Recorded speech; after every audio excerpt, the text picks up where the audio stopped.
I think this is going to become your favorite straight-tailed minnow bait on the market today. What's up, everyone? Captain Andrew Full here, and today we're talking forward-facing sonar baits, and I want to introduce a new bait, and that is the Cast Echo. And we got two awesome sizes. We got 3.5 and a 5.4. We're going to go over ways to rig it so you can catch them with your forward-facing sonar, and also ways to catch it without. I told you I got you. So tell me what you got there. All right, so the first thing that you'll notice about the Cast Echo is the similarities between it and the Prodigy. The proprietary plastic, the glass rattle. You never have to worry about the durability of these baits. You're gonna be able to put multiple bass in the boat on the same bait, and you're gonna save time and money when you're on the water. I was using the Gypsy Prodigy before, so we switched over to the Echo, and this little 3-pounder decided to bite it. First, not only can you rig this on your standard jig head and make it a jig head minnow and twitch it over their heads on forward-facing sonar, but there's some really unique rigging options that we're about to dive into.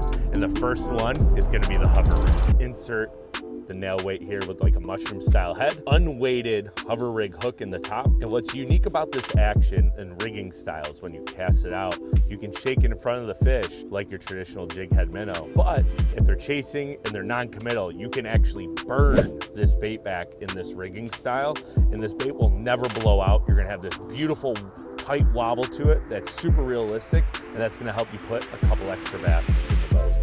That new Ozark color is absolutely killer. Blueback herring Echo. Heck yeah, dude. Dude, that's a stud. Yeah, that's a thick fish. All right, the second way to rig an Echo, we're gonna take that glass rattle out, put a tungsten weight in, unweighted hover rig hook on top. And what's unique about this, unlike weighted hover rig hooks, is you're gonna have separation between the nail weight and the hook on top. What this does is it causes a unique body list as this bait is falling, but what this bait does differently is the fact that it will have that full body list as it is rotating and falling and falling and falling. All right, let's get a weight on it. Good job, brother. That freaking gorilla came unglued on that Echo. Nice.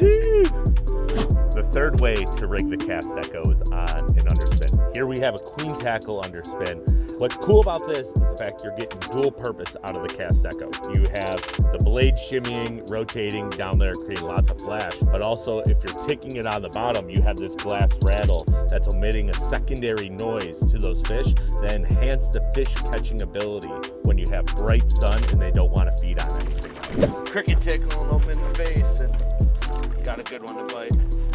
The fourth way to rig the Cast Echo that we're going to talk about is on your standard jig head minnow style. You know, this is super popular today, and there's tons of options on the market that you can rig the Cast Echo with. But what makes the Cast Echo unique is the fact that it has a glass rattle chamber. So when you're shaking it, twitching it as you're bringing it back to your boat, that glass rattle chamber is going to allow it to emit a secondary sound.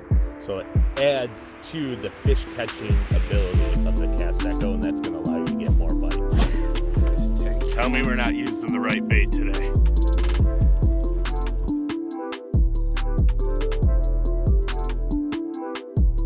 All right, everyone, I just got the Cast Echoes in my hand. We've already been putting a lot of bass, big smallmouth, in the boat up here in the Northeast and on the Great Lakes. I think this is going to become your favorite straight-tailed minnow on the market today. And you need to head over to castfishing.co to pick some up today.